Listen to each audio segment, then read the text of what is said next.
Politics are a part of all of our lives, whether we like it or not, in one way or another. But it's coming together and finding a solution that makes it all worth it. Hi, I'm Sarah Fleischer. And I'm Sean McCabe, and we are here to explain that it's not about being a Republican or a Democrat, but being an American citizen. We are taking on the issues that are important to the American people, but maybe aren't being addressed in a way that we would like by our politicians. Such as why people don't vote, healthcare, immigration, and the effects of sports and pop culture on the American dream. We are the third party, and to kick things off, here's Maria and why many Americans don't vote. Thank you, Sarah. Because politicians don't speak on all the issues we want to know about, people choose not to vote. People feel like their issues and values are not addressed by most politicians. Honestly, many people choose not to vote for many reasons, but one of the biggest reasons is the fact that people are ignorant to politics. I say that if you choose not to vote, make sure it's not because you are ignorant. Know what you are not voting for if you choose not to vote. Voting is not a requirement, but it is a privilege. If you choose not to partake, there are other ways and means to become politically active in your community, state, and country. And it is your civic obligation to make those issues that you're concerned with be heard. Now back to Sarah with healthcare in our society. Thank you, Maria. So now let's touch on the matter of healthcare. We all know our system, but does that mean it's necessarily right? Let's start with paid maternity leave. You are given 12 weeks where you're not required to work. Sounds generous, right? Wrong.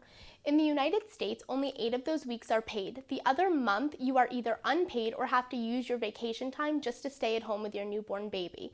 At that time, the newborn cannot be without their mother, so you're forced to use it. The law is giving you 12 weeks, but unless you can realistically afford to go an entire month without pay, when thousands of dollars a month now has to go to the newborn baby, mothers are forced to go back to work early, and we wonder why our families are becoming so dysfunctional. Now, what about paid maternity leave for the fathers? Many European countries offer it for men as well. Maternity leave is not just about the mother, it's about the entire family. Hello, America! Have we not thought of family before, or are we too caught up in the structure of working over 40 hours a week with very little time off? Something that gets me even more riled up than maternity leave is the healthcare system at large. Why is healthcare not free? I know some of you are sitting there staring at me saying, because we need people to work for it. And trust me, I get it.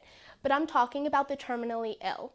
Let's paint a picture. You have a terminal illness and literally cannot work to obtain health insurance or afford to pay for coverage because of the astronomical rates that you will be charged for actually being sick. So then what? Unless you are a 1%er, you are probably giving up your independence.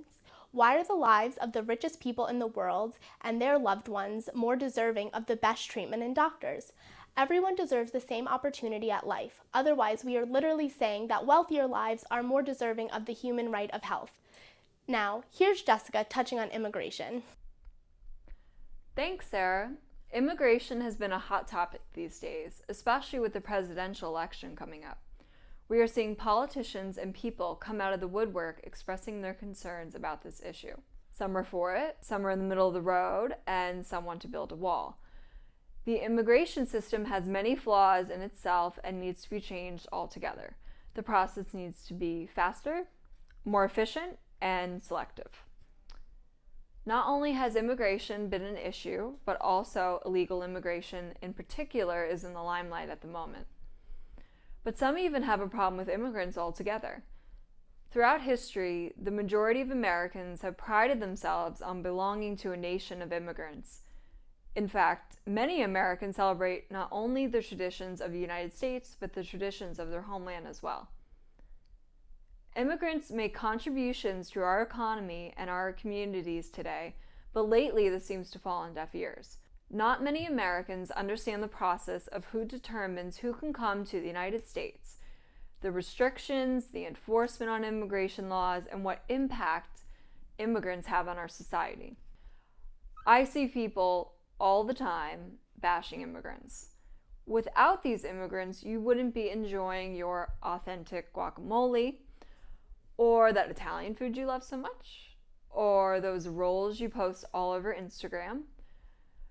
You complain that the lady doing your nails doesn't speak English, or you are convinced she is talking about your ugly feet, yet you still go to her every 2 weeks. Some of the hardest working people I know have come here legally or illegally. They are the most loyal, selfless people I know, working in a different country, leaving their family behind just to send every penny they make back home so their kids can be better off. That is what the American dream was always about. Now, here's Sean with sports and pop culture and the effects they have on politics. Thank you, Jessica. Sports and pop culture have been a part of our lives for many years, but have only had an active part of our political atmosphere for several decades.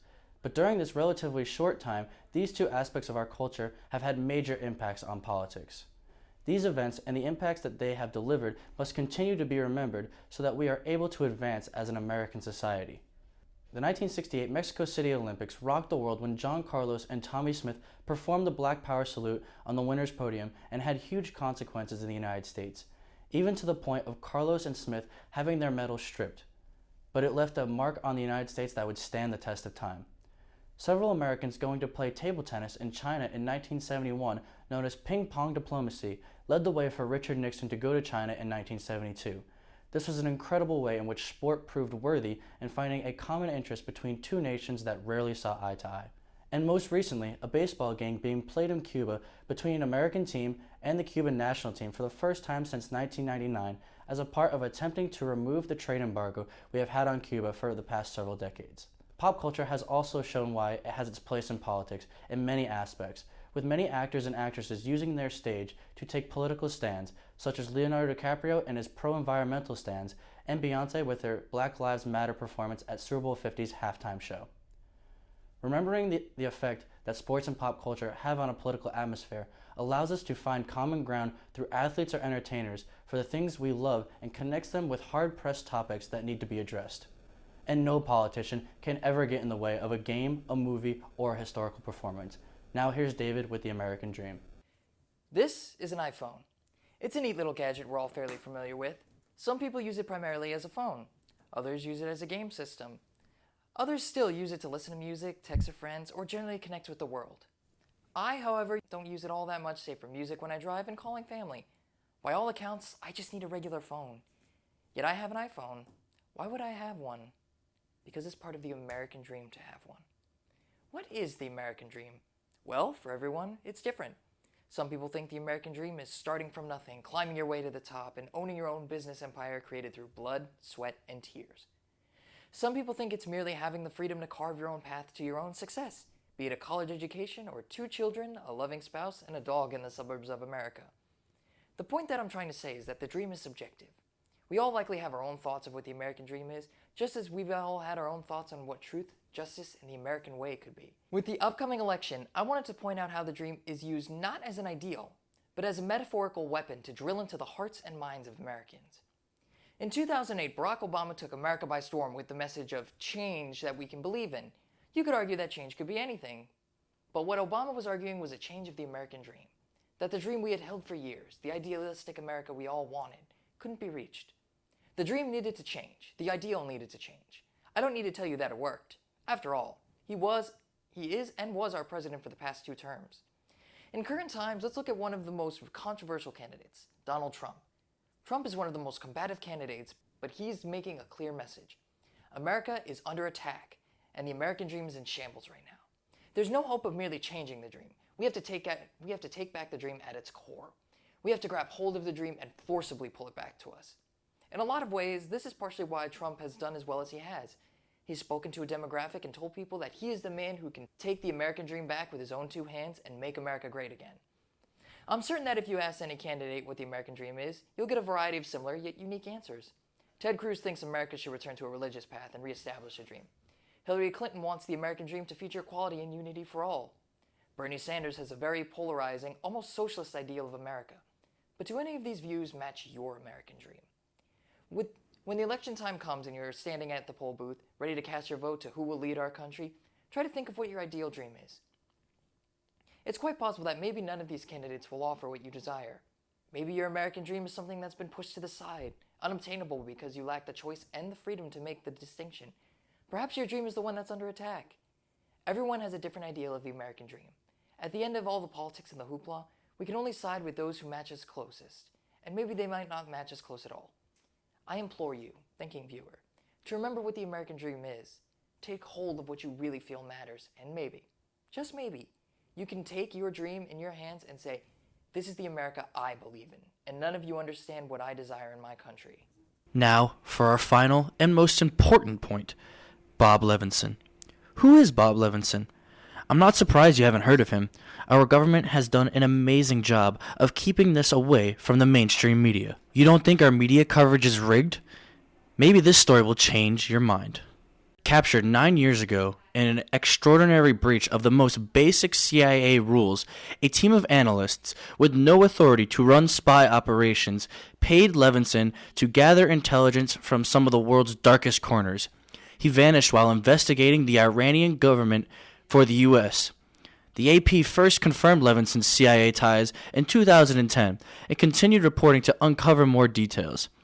It agreed 3 times to delay publishing the story because the U.S. government said it was pursuing promising leads to get him home. The AP is reporting the story now because nearly 7 years after his disappearance, those efforts have repeatedly come up empty. Levinson worked for the DEA, retired from the FBI, and is a father of 7. Iran has not admitted to having him, but newly disclosed documents suggest that Iranian officials knew far more about Mr. Levinson. In late 2011, a top Iranian diplomat acknowledged that his country was holding the American and would release him if the United States helped delay an assessment criticizing Iran's nuclear activities. He was supposed to be a part of the nuclear deal in January that gave Iran $150 billion, but he was left behind. This is not some made-up conspiracy. This is real. He is currently the longest hostage in U.S. history. His family misses him. His friends miss him. He is alive and he needs to be brought home now. If there is anything that needs to be taken away from this video, it's this. Share this with your friends and your family. Harass your congressman. Let's make it so our government is forced to address this issue immediately because it has been going on far too long. We are the third party.